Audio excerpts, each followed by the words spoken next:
हरे कृष्ण जी, दंडवत प्रणाम। हाँ, तो हम बंद कर जाना। तो समाजनिष्ठ, मनोनिष्ठ और ये सब करते करते हम यहाँ तक पहुँचे भक्ति तक। और भक्ति में भी हमें वैदिक भक्ति बताया गया और धर्म अर्थ काम मोक्ष तक बताया गया। और वहाँ पर बताया गया जब तक ये शरीरनिष्ठ समाजनिष्ठ होते हैं तो हमें कर्मों का फल भोगना पड़ता है।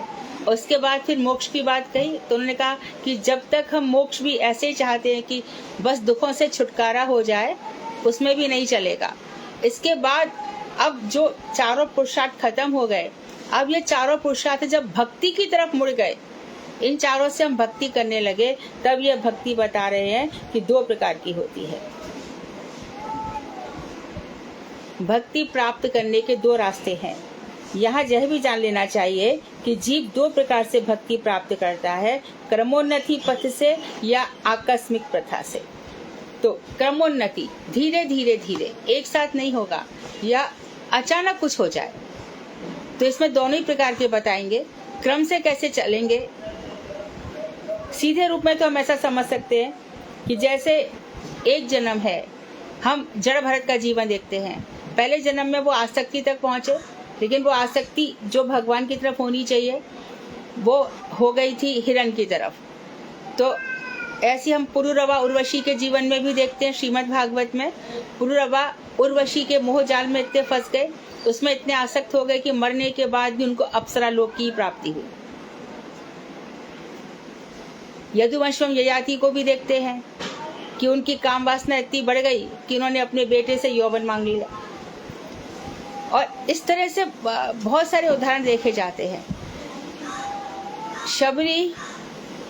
शबरी के विवाह में, शबरी भील जाति के लोग होते हैं, लेकिन कहते हैं कि इसके विवाह में, अब ये कहानी कहीं पुराणों में तो मिलती नहीं है, लेकिन लोग ये कहते हैं कि इसके विवाह में बहुत सारे हिरण लाए गए थे मारने के लिए।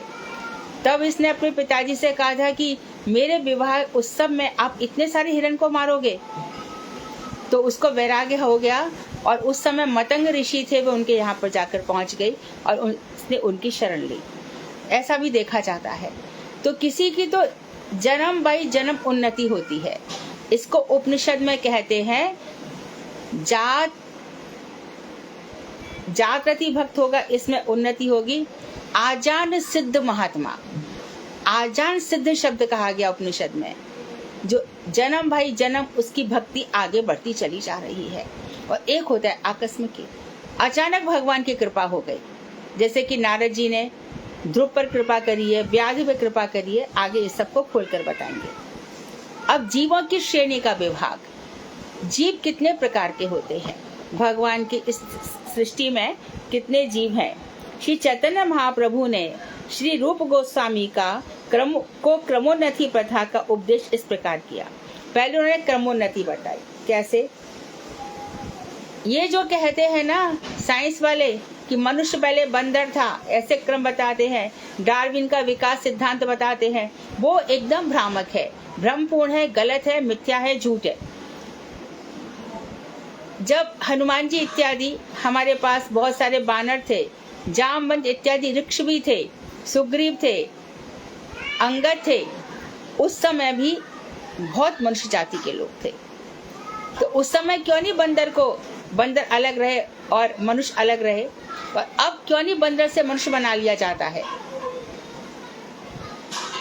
तो ये विकास का सिद्धांत एकदम गलत है।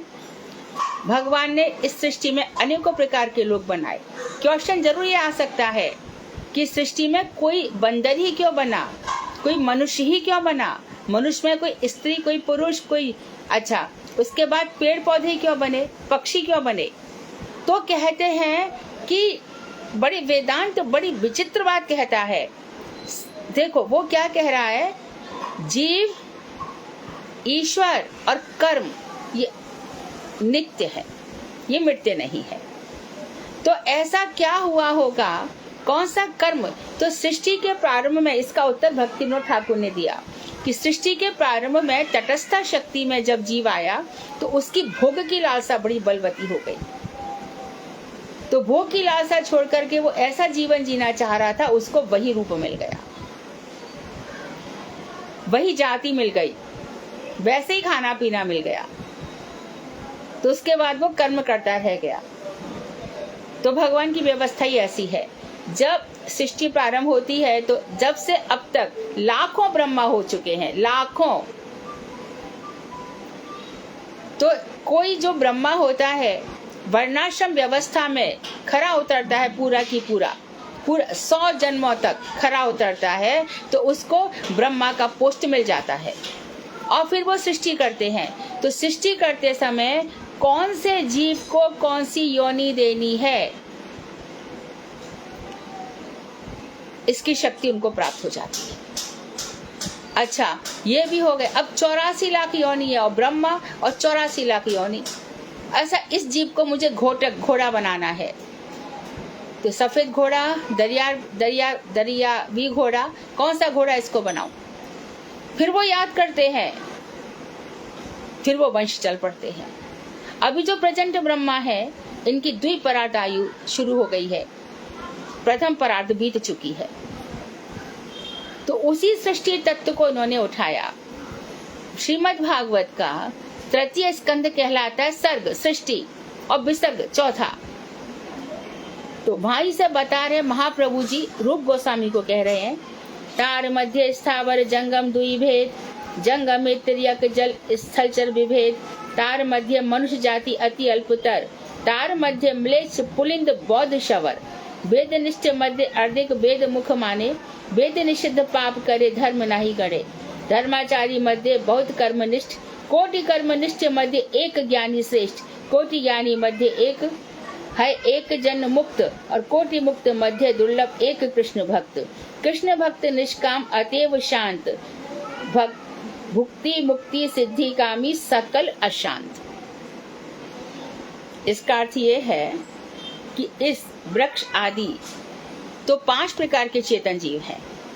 इसमें सबसे निम्न है आच्छादित चेतन, अर्थात इनकी चेतना ढकी हुई है। जिस प्रकार से हमारी भक्ति भी ढक जाती है जब हम ज्ञान और कर्म को प्रधान मान लेते हैं। तो स्थावर जंगम का जो चेतना है, कॉन्शियसनेस है, वो एकदम आच्छादित ढकी हुई होती है। स्थलचर, स्थल जमीन पर चलने वाले, जलचर जल पे चढ़ने वाले, और नभचर आकाश में चढ़ने वाले, ये सब संकुचित चेतन है। इससे ऊपर की अवस्था होती है संकुचित चेतन। इनका चेतन तो है लेकिन बहुत कम है, एकदम नैरो है। तो अब देखिए, शबर जाति, पुलिंद जाति, शबरी भीलनी, तो भील जाति, ये वन में रहते हैं।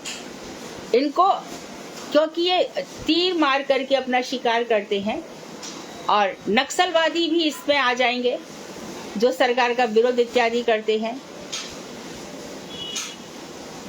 इनको आपराधिक जाति भी माना जाता है, क्रिमिनल माना जाता है इनको। तो संविधान में इनको स्थान कैसे मिलेगा, या आधार कार्ड इनको मिलते हैं कि नहीं, ये राजनीति जानने वाले लोग जानते होंगे। तो जो पुलिंद जाति है, शबर, इसी में उन्होंने क्या किया, ये शबर आदि जो वन में रहने वाले हैं, वन्य जाति, मानवगण और विज्ञान शिल्प आदि सभ्यता संपन्न म्लेच्छगण। अब म्लेच्छ क्यों कहा इनको, और इनको कैसे कहा कि वो शिल्प और सभ्यता से संपन्न है? इसलिए कहा कि आप देखिए, मकान इत्यादि जो बनाए जाते हैं उनमें अधिकांश मुसलमान ही होते हैं।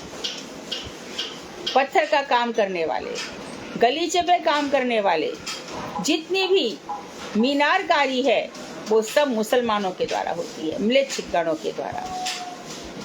तो ये लोग, अब और एक बात है कि हवाई जहाज इत्यादि की बात हुई है ना, कारें बनी, ये सब बने, तो बताया गया कि साधु इन सब पे नहीं चल सकता।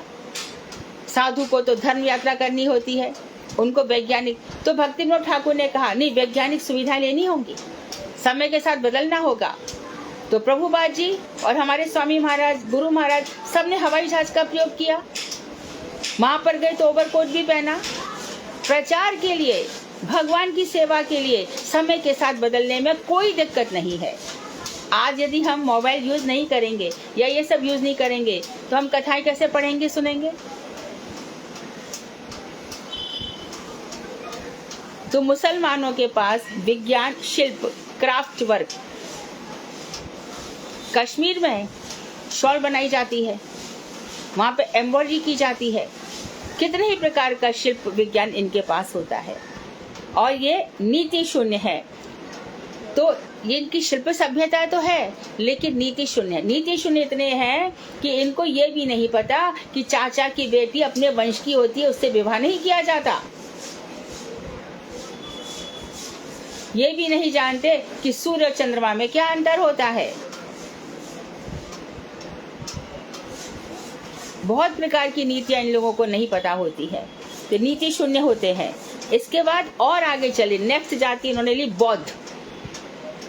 बौद्ध भगवान को नहीं मानते ना, इसे भगवान बुद्ध, ये जो कपिल वस्तु में रहते थे शुद्धोधन नाम के, वो बौद्ध अवतार नहीं है, ध्यान रहे। तो बौद्ध आदि निरीश्वर, जो ईश्वर को नहीं मानते, ऐसे निरीश्वर मानवगण केवल नैतिक है, ये नीति को मानते हैं, अर्थात धर्म पर चलते हैं। धर्म मतलब शांति से रहते हैं। ये ज्यादा आप देखो ना, इधर जावा, सुमात्रा, तिब्बत, इस लोग अपना जीवन बिताते हैं नीति से। चाइना में उथल पुथल है, बौद्ध धर्म का प्रचार वहाँ भी बहुत है, वहाँ पे उथल पुथल बहुत ज्यादा है, लेकिन वहाँ पे देखो वो बहुत आगे बढ़ रहा था, इसके साथ ही भगवान ने वहाँ पे क्या कर दिया। तो ये बौद्ध निरीश्वर है, ना ये वेद मानते हैं, ना गीता भागवत कुछ भी नहीं मानते, कोई अवतार नहीं मानते। इनका यही कहना है, उस दिन भी बताया था कि प्रेजेंट में जियो, जो बीत गया है वो भी झूठा है, जो आएगा वो भी झूठा है, भूतकाल भी झूठा है क्योंकि वो चला गया, और भविष्य भी आया ही नहीं है। ये लोग शांति बहुत चाहते हैं, शांति पसंद होते हैं। तो ये निरीश्वर मानवगण केवल नैतिक हैं और मलेच्छ से आगे की स्थिति हो गई। तो जीव की श्रेणियों में चल रहे हैं। तो वृक्ष इत्यादि को उन्होंने क्या मान लिया, चेतन है, यानी कि मनुष्य ही वृक्ष इत्यादि बनकर आते हैं। जैसे कि कृष्ण के समय में 2 अर्जुन वृक्ष थे, नल, कुबर और मणिग्रीव वृक्ष बनकर आए। तो वृक्ष जो बनकर आ रहा है उसको भी मनुष्य जाति का ही समझना चाहिए, यानी कि जीव है वो, लेकिन वो संकुचित चेतन हो गया। कौन? जो स्थलचर है, भूमि पर चल रहे हैं, जल में चल रहे हैं, मछली इत्यादि, इनकी चेतना संकुचित है। जो जल में रह रहे हैं वो नहीं जानते कि क्या खाया जाता है, क्या पिया जाता है। स्थलचर भी, हाथी इत्यादि, पुलिंद, शवर आदि इसके थोड़ा सा ऊपर हो गए, ये वन में रहने वाले मानवगण हैं। और इसके नेक्स्ट स्टेप पर आगे म्लेच्छ, जो शिल्प जानते हैं, लेकिन शिल्प सभ्यता तो पता है लेकिन नीतियां इनको नहीं पता है। उसके आगे आगे बौद्ध आदि, ये निरीश्वर है, भगवान को तो नहीं मानते लेकिन नीतियों को मानते हैं। सत्य बोलो, धर्म पर चलो, ये सब जो नीतियां हैं। जो लोग वेद को मौखिक रूप में मानते हैं वे कल्पित से ईश्वर नैतिक हैं, और जो लोग वेद को हाँ है तो वो वेद पढ़कर खोलते कभी नहीं है। वेदों में कहा गया है आर्य समाजी, जैसे कि ईश्वर तो है लेकिन इनकी कल्पना का, ये भगवान को तो मानते हैं लेकिन इनकी दृष्टि में भगवान कौन है, क्या है, इनको नहीं पता है। गुरुदेव के लेक्चर में है कि बैकुंठ से अयोध्या, अयोध्या से द्वारका, तो भगवान श्री राम अयोध्या जाने के लिए अयोध्या से द्वारका भेज सकते हैं अपनी कृपा से। तो ये काल्पनिक है, वेदों को खोलकर नहीं पढ़ते। आप कोई भी बात कह दो, ये वेदों में लिखी, इनका ये कहना है, कल्पना करते हैं। तो हम में से अधिकांश मन की कल्पनाओं में ही जीते हैं। कोई बात हुई नहीं, कुछ हुआ नहीं, हमारे मन में ऐसा आ गया और मन की सोच में ही चलते हैं। ये मनुष्य की सबसे खराब अवस्था है, वास्तविकता से दूर। मन में जो आया, मन में कल्पना कर ली, कल ऐसा होगा, परसों ऐसा होगा, फिर ये आएंगे, फिर ऐसा बोलेंगे, ऐसा कहेंगे, ऐसा होगा, काम खत्म। पूरा आज भजन करते करते भी फिर वहाँ ऐसा होगा। अरे नहीं, कोई जरूरत नहीं है, प्रारब्ध में पहले लिख गया है, वो होना ही है। हम तो प्रारब्ध मिटाने आए थे, जो भी हमारे पाप पुण्य बच गए हैं उनको भोग करने पड़ेंगे कुछ, और जो बच गए हैं उनको मिटा देना पड़ेगा। मन के हिसाब से नहीं चलना है, ये मन के हिसाब से कभी नहीं चलना है। अच्छा, ये हो गए कल्पित, ईश्वर की कल्पना मात्र करते हैं अपने मन से। इनके लिए ईश्वर कई प्रकार का है, जैसे कि ओशो, रजनीश, और भी कितने सारे हैं। पहले 6 ही फिलॉसफी थी, अभी जाने कितनी फिलॉसफी है, रोज नहीं बनती है। फिर बोलेंगे ईश्वर को मानते हैं, अरे ईश्वर को किसने देखा है? अभी करीब 7-8 साल पहले बांके बिहारी में क्या किया था, भगवान को हाथ में मोबाइल रख दिया गया और उनको जीन्स, आप सबको याद होगा, कुछ लोगों को जीन्स और शर्ट पहना था। भक्त का मन है तो भगवान की पारंपरिक जो वेशभूषा है उसके साथ तेरा मन काम करेगा। खैर, मंदिर कमेटी ने फटाफट निर्णय लिया और उसको निरस्त कर दिया गया।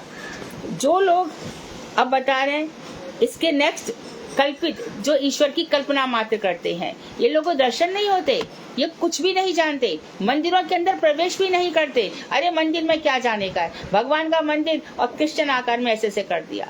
जितनी भी लड़कियां हैं आजकल, जितनी भी लड़कियां, उनको देखो, एक हाथ से प्रणाम करना बहुत बड़ा अपराध है। प्रणाम करो, क्या है ये?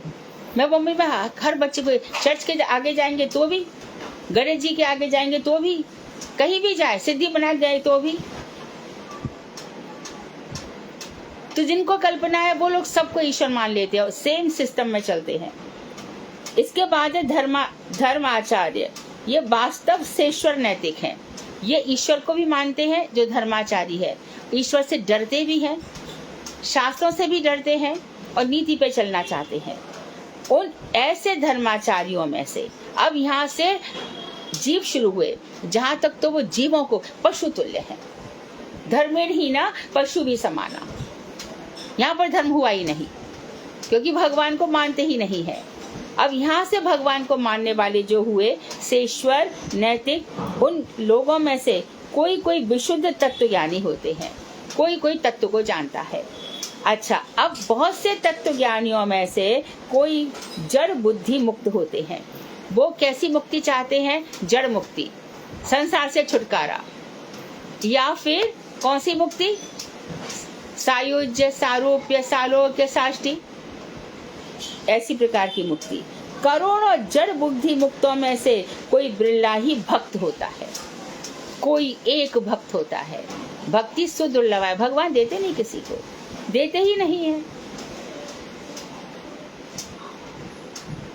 महाप्रभु आए थे, पात्र को पात्र अपात्र कुछ भी नहीं देखा।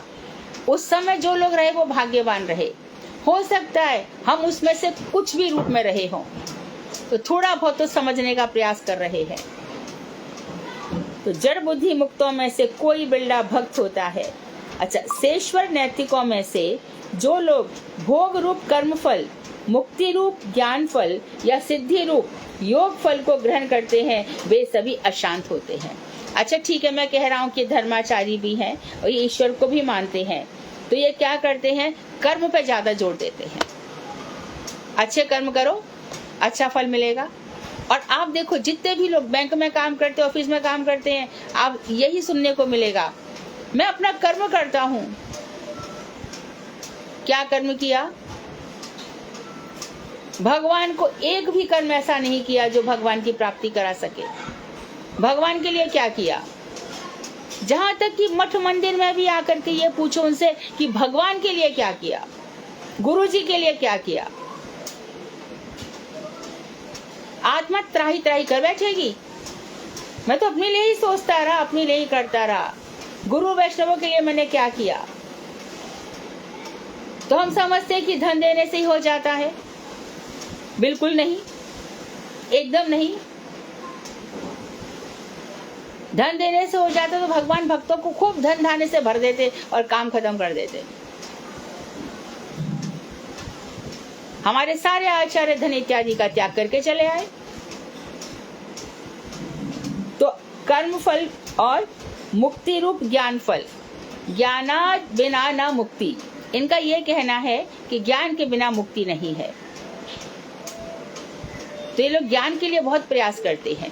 अच्छा, ज्ञान का भी अर्थ समझ लो एक बार, एक ज्ञान और कर्म दोनों का अर्थ समझ लो। ज्ञान है तत्पदार्थ का ज्ञान। भक्ति रसामृत सिंधु में रूप गोस्वामी और विश्वनाथ चक्रवर्ती ठाकुर की टीका है। तत्पदार्थ का ज्ञान वेदांत में भी हमने खूब विस्तार से किया है। तत् वह वे ईश्वर, उनका ज्ञान प्राप्त करना। और फिर त्वम पदार्थ का ज्ञान, तुम कौन हो। उपनिषद में कहा श्वेत केतो तत्त्वमसि, तुम वही हो, ईश्वर ईश्वर ही हो, अर्थात तुम ईश्वर के अंश हो। तो तुम्हारे ईश्वर के अंदर जितने गुण है वो तुम्हारे अंदर होने चाहिए कि नहीं। ईश्वर को यदि धोखेबाजी, कपट, छल, धोखा पसंद नहीं है तो तुम्हारे अंदर होना चाहिए कि नहीं। तो तत् पदार्थ का ज्ञान, त्वम पदार्थ का ज्ञान, और अभी जैसे मैंने बताया तत्त्वमसि, तयोर एक ज्ञान, दोनों के एक का ज्ञान। दोनों का एक क्या है। मूर्ख कहेंगे कि अहम ब्रह्मास्मि, और ज्ञानवान कहेंगे कि मैं अहम तस्य अस्मि, मैं उनका हूँ। अहम तवास्मि, मैं तुम्हारा हूँ, ये ज्ञान हो गया। और कर्मफल, भोग रूप कर्मफल, आज ही दुनिया तो कल भी हमने बताया डर डर के ही जीती रहती है, और भक्त और डर ये दोनों विरोधी बातें हैं। उपनिषद में कहते हैं, कोई भी उपनिषद उठा लो, माँ भई, डरो मत। जो चीज अभी सामने आई नहीं है, डर डर के भजन भजन सब छोड़ दिया। तो उपनिषद क्या कहते हैं कि जब तक कोई चीज हमारे सामने नहीं आई है तब तक डरो मत, और यदि आ जाए तो सामना करो, फिर देखेंगे कैसे फेस करना है। तब तो तुम्हारे क्या से क्या हो जाएगा, स्थितियां पूरी की पूरी बदल जाएंगी। तो भोग रूप, और फिर इस तरह से हम भोग भोगते, कर्म करो, कभी सुख कभी दुख आते ही है, कभी दैहिक दैविक भौतिक ताप। मुक्ति रूप ज्ञान फल और सिद्धि रूप योग फल को ग्रहण करते हैं, और सिद्धि मिल जाए योग। अभी देखो बहुत से लोग कहेंगे मैं सिर के बल पे चला, सिर के बल चलने से क्या होगा, आयु लंबी होगी, और क्या होगा, रिद्धि सिद्धि मिल जाएंगी, और क्या होगा, मैं देखो धरती से ऊपर उठ सकता हूँ, मैं 1 फुट ऊंचा उठ गया, और क्या, मैं पानी में चल सकता हूँ, और पानी के अंदर 7 दिन रह सकता हूँ, अरे माँ महिमा लगी माँ, सारी सिद्धियाँ मुझे मिल सकती हैं। क्यों, मैंने ओम परमात्मा का ध्यान किया, ध्यान करते करते मैं हिमालय पर्वत पर चला गया, यहाँ चला गया, वहाँ। अच्छा तो भगवान ने कहा बहुत ध्यान कर ले, मैंने तेरे लिए 8 सिद्धियाँ रख रखी हैं, वो तुझे मिल जाएंगी। कठिन तपस्या की, कठिन व्रत किए, भूखे रहे प्यासे रहे, लेकिन इनकी कभी भी इच्छाओं की पूर्ति नहीं होती। ये कभी तृप्त नहीं होते, कभी संतुष्ट नहीं होते, ये हमेशा अशांत बने रहते हैं। अब नेक्स्ट स्टेज ले रहे हैं, नेक्स्ट क्लास है, केवल कृष्ण भक्त ही शांत है। उनको तो पता है ना कि कृष्ण जैसे रखेंगे हम रह जाएंगे, कृष्ण भक्त ही शांत है। श्रीमन महाप्रभु के उपदेश का तात्पर्य यह है कि जंगली मानव पहले सभ्य और ज्ञान संपन्न बने। क्रम कैसे चले, क्रमोन्नति कैसे हो, जो जंगली मानव है पहले सभ्यता सीखें, ज्ञान सीखें, और फिर वे नीतियों को स्वीकार करें। उसके बाद ईश्वर पर विश्वास करें, और फिर धर्म पूर्वक अपना जीवन जिए। इसके बाद धर्माचारी गण भोग मोक्ष और सिद्धि रूप जो गौड़ फल है, मुख्य फल नहीं है, उसमें आबद्ध ना हो और कृष्ण भक्ति को स्वीकार करें। ये क्रमोन्नति है। नर जीवन की क्रमोन्नति का यही वैध सोपान सीढ़ियां हैं, और यही शास्त्रों का, सभी शास्त्रों का यही मत है। संसार भ्रमिते कौन भाग्य से ही तरे, कह तरे, संसार में घूमते हुए कौन भाग्यवान है जो तर सकता है। के तरे, कौन तर सकता है, यहाँ कौन पार लग सकता है। नदी प्रभाए जैन काष्ट लागे तीरे, जैसे कि नदी का प्रवाह चल रहा है लेकिन काष्ठ लकड़ी नदी के प्रवाह में किनारे पर लगी जाती है, इसी प्रकार करोड़ों जन्मों से संसार में भटकता हुआ जीव एक न एक दिन क्रम से धीरे धीरे किनारे पर लग ही जाता है।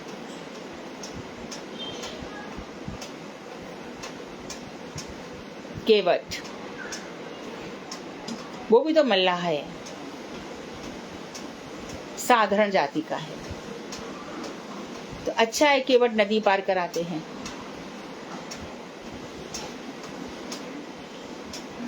तो ये लकड़ी भी है ना, तुम हो केवट हम हो केवट एक हमारी जात, ऐसे ही एक दिन आऊंगो स्वामी मैं भी तुम्हारे घाट, बाह पकड़ मुकुनाव चढ़ियो ठाकुर, बाह पकड़ मुकुनाव चढ़ाए दीजो भवसागर से पार, कैसे उतारूं गंगा पार। तो इस तरह से धीरे धीरे हम और मैं बताऊं, जब भी हम गुरु पूर्णिमा पे यहाँ से जाते थे तो महाराज जी कहते थे कि पहले श्रद्धा, फिर साधु संग, फिर भजन क्रिया, अनर्थ निवृत्ति, निष्ठा, रुचि, आसक्ति तक तो पहुंचो। तो एक दफे महाराज जी से हमने अपने दिल की बात कह दी, महाराज जी सारी आसक्ति तो आप में ही लगी हुई है। महाराज जी धर, ये सब आसक्ति भगवान में कन्वर्ट होनी चाहिए। तो यस्य देवे तथा गुरु, महाराज जी के आपकी आसक्ति गुरुदेव में नहीं थी, ये आज हमारा प्रश्न है। उस समय तो हम कुछ नहीं कह सकते थे, गुरुदेव के सामने कौन बोल सकता है। तो महाराज जी भी तो अपने जब शरद पूर्णिमा होती थी अपने गुरु जी की याद में कितना महाराज जी क्रंदन करते थे, विलाप करते थे।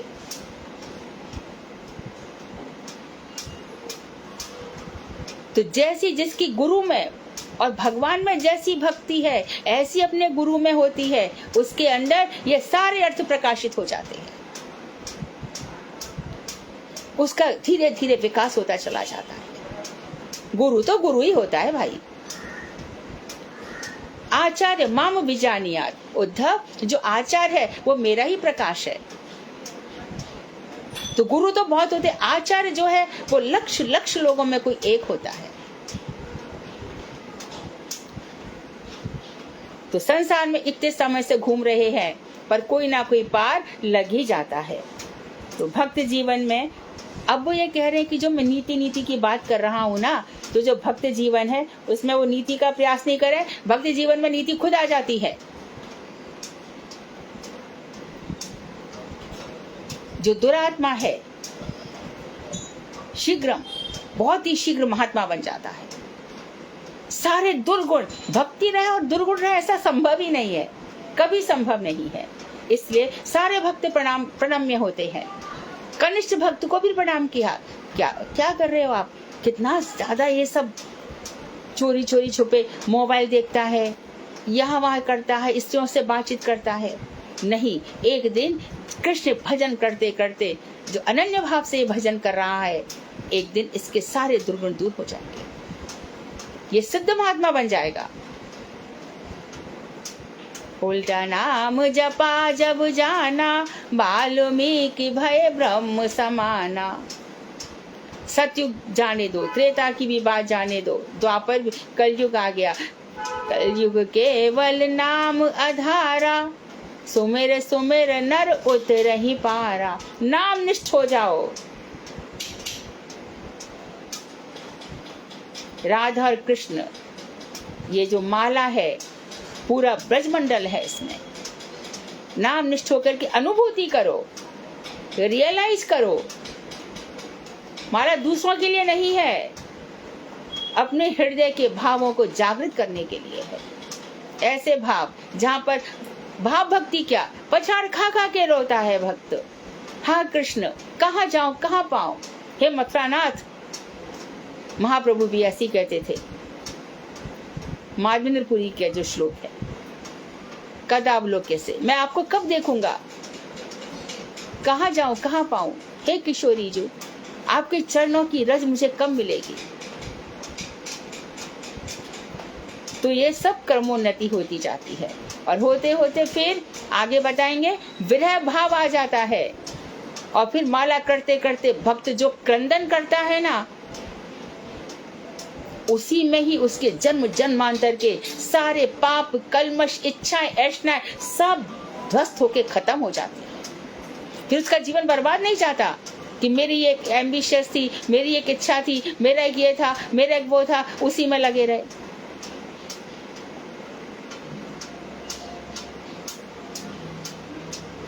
तो भक्त जीवन में नैतिक गुण खुद ही आ जाते हैं। कृष्ण कृपा, साधु कृपा और पूर्व साधनों के फल स्वरूप विघ्न विनाश, इन तीनों के द्वारा आकस्मिक की प्रथा यहाँ कार्य करती है। 99.9% साधु संग वैष्णव कृपा और 1% कृष्ण कृपा होती है। कृष्ण कृपा बहुत मुश्किल है, बहुत। हाँ, कब हो सकती है? यदि किसी वैष्णव की बहुत सेवा करी हो तो उस पर कृष्ण कृपा कर सकते हैं। बहुत हृदय से की हो, और वैष्णव से भी अपना स्वार्थ सिद्ध किया हो तो क्या करेंगे कृष्ण, बोलो? कोई लोग गुरु भोगी होते हैं, गुरु जी के पास जाएंगे, हमारा यश मिलेगा, हमारा नाम होगा, हमें प्रतिष्ठा मिलेगी, हमें स्पेशल बुलाया जाएगा, आओ प्रसाद के लिए आओ। बहुत से लोग तो इसीलिए भी जाते हैं। मत जाओ, ऐसे अपराधी हो जाओगे। भक्ति तो दूर की बात है। अपनी ये सब जो इच्छाएं और महत्वाकांक्षाएं ना, इन सबको बिल्कुल भस्म कर दो, तब तो हृदय सुंदर होगा। तो हमने पूर्व कोई ऐसे साधन हो गए हैं, इसके फलस्वरूप विघ्न विनाश, जैसे कि नृग राजा को कृष्ण के दर्शन हो गए क्योंकि उसने किसी वैष्णव को भागवत दे दी थी। इन तीनों के द्वारा अचानक भक्ति मिल सकती है। वहाँ क्रमोन्नति विधि स्थगित हो जाती है। तो मैं जाति बाई जात क्रम से जो भक्ति बता रहा हूँ वो वहाँ पे स्टे हो जाती है, फिर वो नहीं रहती। समस्त प्रकार की विधियों के निर्माता श्री कृष्ण की स्वतंत्र इच्छा ही इसका मूल कारण है। तो सारी विधि कानून कृष्ण के। अच्छा, एक बात है, जब कृष्ण ही सारे विधि कानून बनाए और वही कह रहे हैं सर्वधर्मान परित्यज्य मामेकम शरणं व्रज, तो सारे धर्मों को छोड़ दे, कोई विधि निषेध नहीं तेरे पास, आ जा मेरे पास, सबको छोड़ के तू मेरी शरण में आ जा। तो जिसने इतने सब व्यास अवतार के रूप में इतना सब कुछ लिखा, उन्होंने एक कहा मय्येव मनाधस्व मयि बुद्धिम निवेशया, अपना मन मुझ में रख दे, अपनी बुद्धि मुझ में रख दे, फिर तू मेरे पास ही रहेगा, मुझ में ही रहेगा। अर्थ ऊर्ध्वम न संशय, इसमें जरा भी संशय नहीं है, बिल्कुल संदेह मत कर। हम डरेंगे क्या हो गया? अरे जब कृष्ण ने कहा है तो उन्होंने बताया है कि उनको कैसे प्राप्त किया जा सकता है। अपने प्राप्त कराने के साधन वो खुद ही बता रहे हैं, और फिर अपना दिमाग क्यों लगा रहे हैं? हमसे बड़ा मूर्ख कौन है? आगे तो वो ही बढ़े ना जिन्होंने ऐसा किया। उन्नति तो देखो किसकी हुई, और जो यहाँ की उन्नति वाला रहा वो तो उसका तो पता नहीं हुआ है ना। चाहे वो कोई भी हो, हम समझते हैं कि वो बड़ा नेता बन गया और उसके आगे पीछे, अरे कुछ नहीं है, बड़ा अशांत जीवन है।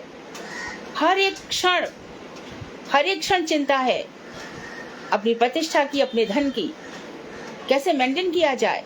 हमको लगता है बड़ा धनवान है, नहीं, वो भटक रहा है। सभी जीव अशांत हैं कृष्ण भक्त के अलावा। चित्त वृत्ति एक मिनट भी शांत नहीं बैठती है।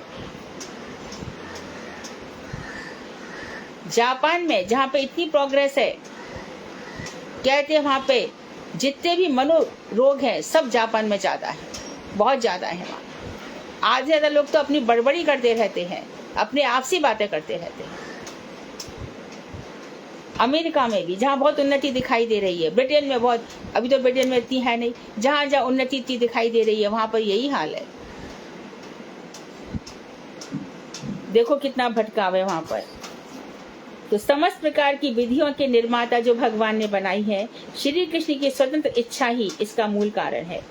शक्ति तर्क, युक्ति तर्क के द्वारा इसका सामंजस्य नहीं होता, युक्तियों के द्वारा इसका सामंजस्य नहीं हो सकता। इसमें अधिक युक्ति मत लगाओ, अधिक तर्क मत लगाओ। तर्क और प्रतिष्ठानात्, तर्क की प्रतिष्ठा नहीं होती। इसमें हम सामंजस्य नहीं कर सकते। सारे विपरीत धर्म जिस तत्व में सामंजस्य प्राप्त करते हैं उस तत्व में विधि और कृपा का युक्तिगत विरोध भी, जिसे मानव बुद्धि सामंजस्य करने में असमर्थ है, सामंजस्य प्राप्त करता है। जितने भी विपरीत धर्म है, उल्टे सीधे, अच्छे बुरे, सब, भगवान परम चेतन है, विशाल है और परम सूक्ष्म भी है, अंतर्यामी रूप से। और उनका आकार कैसे बताया गया है कि जो हमारे बाल हैं, बाल के जो नीचे का हिस्सा है उसका 100वां भाग और 100वें भाग का जो है उसका भी 100वां भाग, इस रूप में भगवान अंतर्यामी है। और इस जीव का भी वही स्वरूप है और उनको ब्रह्म कहा जाता है, बृहणोति, अर्थात जो सब जगह व्याप्त है। तो सारे विपरीत धर्मों के वो आश्रय हैं। उनके द्वारा बड़े बड़े, कोई कहते हैं क्या है, बड़े बड़े रावण जैसे राक्षस भी उन्होंने सृष्टि किए हैं, वीर रस का आस्वादन करते हैं। जब भगवान की वीर रस की आस्वादन की इच्छा होती है तब उनके जय विजय, ये सब रावण, कुंभकर्ण, शिशुपाल, दंतवक्त्र इत्यादि बनकर आते हैं, हिरण्याक्ष, हिरण्यकशिपु। तो ये बड़े बड़े राक्षस हैं और ये बहुत सारे असुर हैं। ये असुर तो वही है जो भगवान को नहीं मानते। तो सारे विपरीत धर्म जिस तत्व में, ये सब कहाँ सामंजस्य प्राप्त करते हैं, कृष्ण की शरण में आ जाओ, ये सब सामंजस्य हो जाता है। तब समझ में आता है ये भगवान की लीला है। उस तत्व में विधि और कृपा का युक्तिगत विरोध भी। तो अर्थात विधि और कृपा, ये काम करो, लेकिन ये क्या हुआ, भक्त इतना कृपा के अधीन है, इतना कृपा के अधीन है कि विधि, ये मैं बहुत ऊपर की स्टेज की बात कर रही हूँ, उसको अपने जीवन में उतार मत लेना। सुबह आने करना है, लेकिन वो 4-5 बजे तक इतना विरह में क्रंदन करता रहा, इतना क्रंदन करता रहा, और भगवान की कृपा से, और सुबह उठ करके उसकी 1-2 घंटे आंख लग गई। उसी समय कोई शिष्य आ गया या कुछ आ गया, अरे आने का समय है, इन्होंने आने कब किया, तब से सो रहे हैं ये। अच्छा, कृपा से क्या होता है कि ग्रंथ प्रकाशित हो जाते हैं, भक्ति बहुत उन्नत श्रेणी पर पहुंच जाती है और उसका सब कुछ छूट जाता है। अभी तो उसको करना चाहिए था गृहस्थ धर्म का पालन, ये क्या धीर समीर में जा करके भगवान के विरह का अनुभव कर रहा है।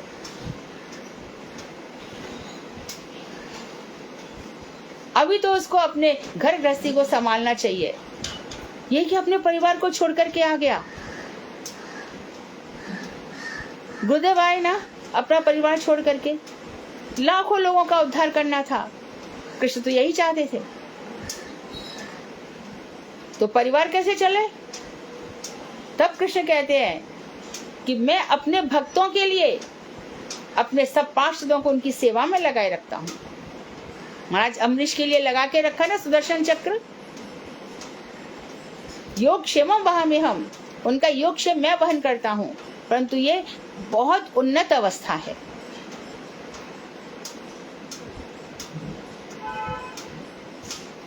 तो कृष्ण कृपा और विधि, सब विधि छूट जाती है कृष्ण कृपा होने पर। युक्तिगत विरोध है, इसे मानव बुद्धि सामंजस्य करने में असमर्थ है। तो मानव बुद्धि इसको सामंजस्य नहीं कर सकती, लेकिन कृष्ण कृपा से ये सब सामंजस्य प्राप्त कर लेते हैं। धीरे धीरे समझ में आता है।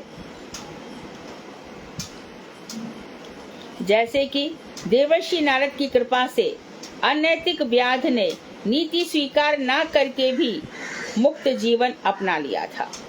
देवर्षि नारद की कृपा से अनैतिक व्याध ने, जो नीति जानता ही नहीं था, क्या करता था वो कि जितने भी जानवरों को मारता था उनको मार करके पूरा खत्म नहीं करता था, आधा ही मारता था। और आधा मार करके जब वो बिलबिलाता रहता था, उसके प्राण नहीं निकलते थे और वो एकदम छटपटाता रहता था। तो नारद जी व्याध उसको देख करके बड़ा खुश होता था, उसे बहुत आनंद आता था। तो ऐसा तो कोई काम नहीं कर रहा है, कोई नीति भी नहीं है, कोई धर्म भी नहीं है, कुछ भी नहीं है। तब नारद जी वहां से जा रहे थे, उन्होंने व्याध से कहा, तू ऐसे क्यों करता है, इनको पूरा ही मार दिया कर, कम से कम नया जीवन तो मिले। और एक चीज है, हम यदि किसी जानवर को मारते हैं, मानो उसकी सपोज वो एक हिरन है या मुर्गा है, हमने उसको बीच में ही मार दिया, तो उसकी जो मुर्गा होने की आयु थी 2 साल, हमने बीच में, उस बेचारे को फिर से मुर्गा बनना पड़ेगा। हमारा तो जो होगा बाद में वो तो बहुत कुछ होगा। हम किसी के जीवन को आधे में ही मार देते हैं तो अपना जीवन तो पूरा करेगा ही करेगा। ये धर्मशास्त्रों की बातें हैं। तो अनैतिक था व्याध, नीति नहीं जानता था। तो नारद जी ने आके कहा कि चल ये मंत्र जप। बोले मैं मंत्र नहीं जप सकता। बोले मंत्र जप तेरा कल्याण होगा। तो वो मंत्र जपने लगा और फिर उसने ऐसा व्याध जीवन छोड़ दिया। और वो नीति तो उसने स्वीकार नहीं कर पाया कि ढंग से रहे, लेकिन वो मुक्त जीवन अपना लिया था। श्री रामचंद्र की कृपा से भीलनी शबरी ने भी भाव को प्राप्त किया था, भक्तिमय जीवन को प्राप्त किया था राम की कृपा से। तो भीलनी का भी क्या साधन था? इतना ही था कि उसके ऋषि जी ने, गुरु जी ने कह दिया था कि तुमको राम आएंगे। कितने वर्ष निकल गए, यही उसका साधन था और भगवान राम ने उसको अपना लिया था। उन्होंने वन्य जीवन और भक्त जीवन के बीच जीवन के अन्य अवस्थाओं के धर्मों का अभ्यास या आचरण नहीं किया था। तो ना तो व्याध ने और ना शबरी ने, दोनों का वन्य जीवन है। व्याध भी मार के खाता है, परेशान करता है, और शबरी तो भिलनी है ही, लेकिन वो फल फूल इत्यादि खा लेती थी, तो ये उससे श्रेष्ठ थी। तो वन्य जीवन और भक्त जीवन, एक का वन्य जीवन है, एक का भक्त जीवन है। इसके बीच कितनी अन्य अवस्थाएं गई और उन्होंने इसका कोई भी धर्म का अभ्यास या आचरण नहीं किया था। बस उनका काम था, भिलनी का रोज ये करती थी, रास्ता साफ करती थी, भगवान आएंगे। इससे ऐसा जाना जाता है कि भक्ति जीवन की प्राप्ति के साथ ही साथ उनके जीवन में सभ्य जीवन तथा नैतिक जीवन के गुणों का समावेश अलंकार स्वरूप हो उठा था। यद्यपि उन्होंने नीतियां प्राप्त नहीं की थी, तो भी उनके जीवन में, क्योंकि वो भक्त हो गए थे, तो सभ्य जीवन अपने आप हो गया था। तो बड़े बड़े ये होते हैं ना, जिनको क्या कहते हैं, बदमाश, वो भी भक्त से सही हो जाते हैं। भक्ति मार्ग में आके सब सही हो जाते हैं, तो उनके गुणों का समावेश इनका जीवन का अलंकार स्वरूप हो जाता है। आज भी हम उनका नाम बड़े श्रद्धा से, बड़े सम्मान से लेते हैं। आकस्मिकी प्रथा विरल और अनित्य है, अचिंत्य है, आकस्मिकी प्रथा बहुत कम, जैसा कि मैंने बताया था 1% होती है, हो सकती है। राधाष्टमी का दिन था, राधाष्टमी का ही दिन था, एक दिन नहीं, ऐसे ही था। तो गुरुदेव सुबह 2 बजे से उठे हुए थे और काफ़ी नाम इत्यादि किया। तो एकदम तीर्थ महाराज को बुलाया और सिर पे हाथ रखा। तीर्थ महाराज तो छोटी सी उम्र में ही आ गए थे, मेरे ख्याल से 14-15 वर्ष में, और बहुत ज़्यादा तो उस समय हिंदी भी उनको बंगला आती थी, हिंदी बड़ा मुश्किल होता था उनको, और हिंदी में लिखना पढ़ना बहुत मुश्किल होता था। तो कुछ बातों में ऐसे इच्छा नहीं होती है बताने की, पर प्रसंगवश मैं कह रही हूँ। तो जब मैं PhD कर रही थी डॉक्टरेट, तो कई किताबों में अनुवाद ये करना पड़ेगा, सेंटेंस बनाना पड़ेगा, तो कर्ता क्रिया का उसमें ये नहीं रहता था लिंक। लेकिन धीरे धीरे जिस दिन महाराज जी ने उनके ऊपर, उस दिन उनके हृदय में सब प्रकट हो गए।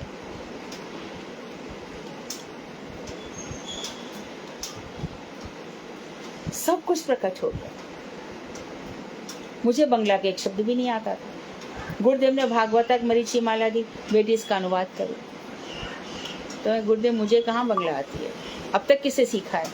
सब आपकी कृपा से सीखा है, ऐसे ही समझो। और देखो कितना वेदांत तक बंगला से अनुवाद हो गया। तो ये सब कृपा से संभव है। तो कुछ पूर्व जन्मों का, कुछ इस जन्म का। तो कोई फिर ये सोच ले, अरे भैया इन पे तो बहुत कृपा है हमारा, तो ऐसे कार्य शुरू कर दो ना, अगले जन्म में मिल जाएगी। इस जन्म को तो बेकार मत करो, हो सकता है इस जन्म के अंत में कुछ हो जाए। प्रारंभ तो करो।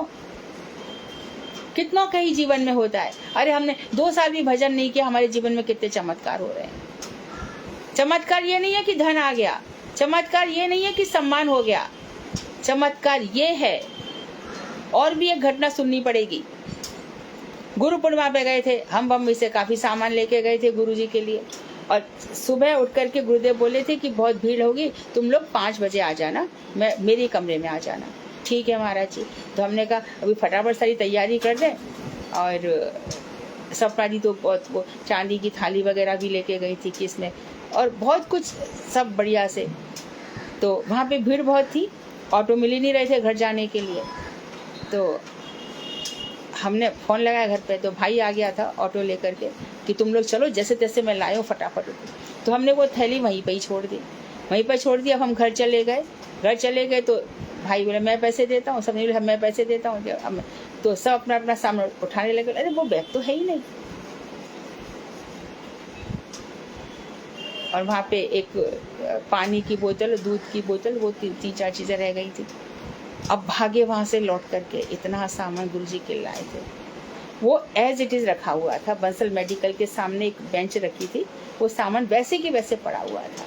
हजारों लाखों लोग आ जा रहे हैं। सुबह गुरुदेव की पूजा हो गई, तो गुरुदेव से कहा, गुरुदेव रात को बड़ा चमत्कार हो गया। तो क्या चमत्कार हो गया? कि महाराज जी ऐसा ऐसा हो गया। महाराज जी का रिस्पॉन्स था, धत, इसको चमत्कार थोड़ी कहते हैं। गुरुदेव ये चमत्कार ही तो है। नहीं बेटी, तो चमत्कार तो जब होता जब तुम लोगों का हृदय एकदम वैराग्य से युक्त हो जाता। और ऐसा सुमन मैं अपने गुरुजी के चरणों में, और जाते जाते ब्रह्मा जी के पास, और ब्रह्मा जी के होते होते कृष्ण को दे देता।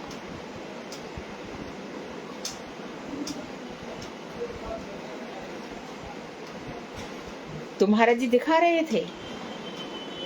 फिर एक मेरी रचना उनको इतनी पसंद आई कि गुरुदेव बोले कि ये मैं अपने मस्तक पे रखा। उन्होंने कहा बेटी ये मैं ब्रह्मा को समर्पण करता हूँ। मन में मैं क्यों बोलती हूँ, इच्छाएं तो आए, इन गुरु वैष्णवी अंतर्यामी है, इनको सब पता है। मैं अपनी कहूंगी, और जो इनके हजारों भक्त है वो भी अपनी कथाएं सुनाएंगे कि क्या क्या, जैसे मधुर स्मृति कार्यक्रम में आया, क्या क्या गुरुजी ने सबके ऊपर कैसी कैसी विचित्र चमत्कार किए उन्होंने। तो जो भक्ति का है, हृदय भक्ति से युक्त हो रहा है, मंत्र सिद्ध हो रहा है, मंत्र निष्ठ हम हो रहे हैं, ये सबसे बड़ी चीज है। आज नेटवर्क, कल से मेरा नेट खराब है, नेटवर्क के कारण। तो क्रमोन्नति पथ कल पढ़ेंगे, उसके बाद भक्ति का परिचय होगा। वांछा कल्पतरुवैश्य कृपा सिंधु एव च पतितानां पावनेभ्यो वैष्णवेभ्यो नमो नमः।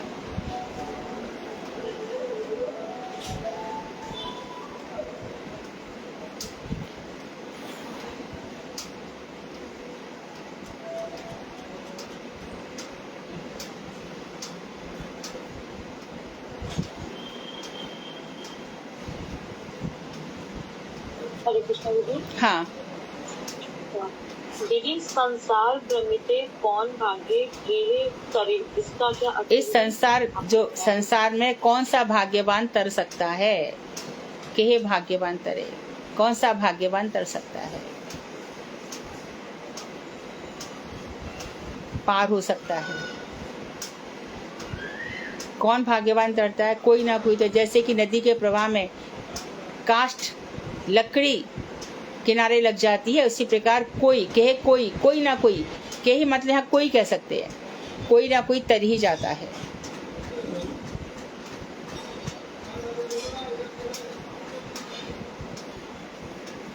ठीक है। हाँ जी दीदी।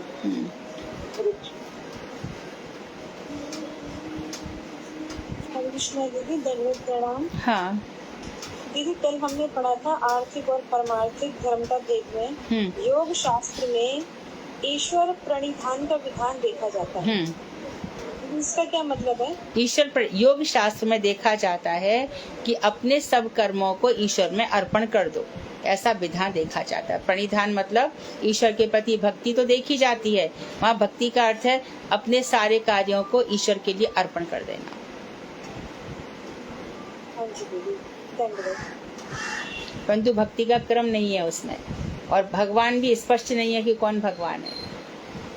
ईश्वर तो कहते हैं लोग, भगवान तो मानते ही नहीं है।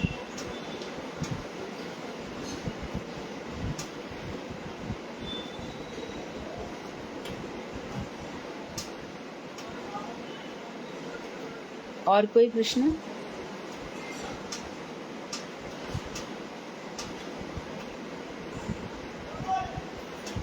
ठीक है, भजन कीर्तन करो। हरे कृष्णा दीदी, दंडवत। आज हाँ। मैं करूँ दीदी भजन? आपका नाम? उमा दीदी, बड़ोस उमा अरोरा। उमा UMA उमा अरोरा, बड़ोस से दीदी। उमा अरोड़ा जी, हाँ कीर्तन कीजिए। हाँ, दंडवत प्रणाम। दंडवत। सुनी याचे साधु मुखे भले सर्व जाना, श्री रूप कृपाए मिले युगल चरण। सुनी याचे साधु मुखे भले सर्व जाना, श्री रूप कृपाए मिले युगल चरण। आहा प्रभु सनातन गोरे परिवार, सबे मिली वांछा पूर्ण करे अमार। श्री रूपीर कृपा जन आमा प्रतिहाय, से पद आश्रय सही महाशय। प्रभु लोकनाथ कभी संगे लई बजावे, श्री रूपेर पाद पदे मोरे समर्पिबे। हिन की हईबे मोर नाम सखी गाना, अनुगत नरोत्तमे करीबे शासने। सुनियाछि साधु मुखे भले सर्व जाना, तेरी रूप कृपाए मिले युगल चरण। बोल रूप गोस्वामी, रूप गोस्वामी, रूप गोस्वामी, श्री रूप गोस्वामी, वो रूप गोस्वामी। जय हो, बहुत सुंदर। और कोई? कृष्णा दंडवत। हाँ, हरे कृष्ण। हरे कृष्ण दीदी, एक मैं करूँ दीदी? हाँ, कौन है? अनीता त्यागी। अनीता त्यागी, हाँ। मिताई मोर जीवन धन, मिताई मोर जाति, मिताई बिहले मोरी हार नर गाती।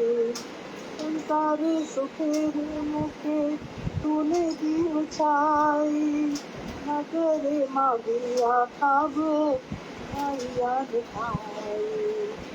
से देश मिताई माई, से देश न जाना, मिताई बिनु के निपुणा है नगर कटे जल हर शिर धारे। निताई नदिया सुखे के धारे, लोचन बले मोरे, लोचन बले मोर मिताई, जीवन माने अमर जाई पौधे आज मुख खान।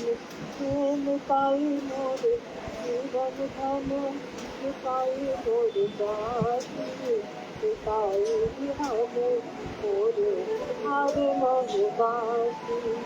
जय नित्यानंद राय, जय नित्यानंद राय, नित्यानंद राय, जय नित्यानंद राय। बढ़िया, बहुत अच्छा। ठीक है, फिर कल मिलते हैं।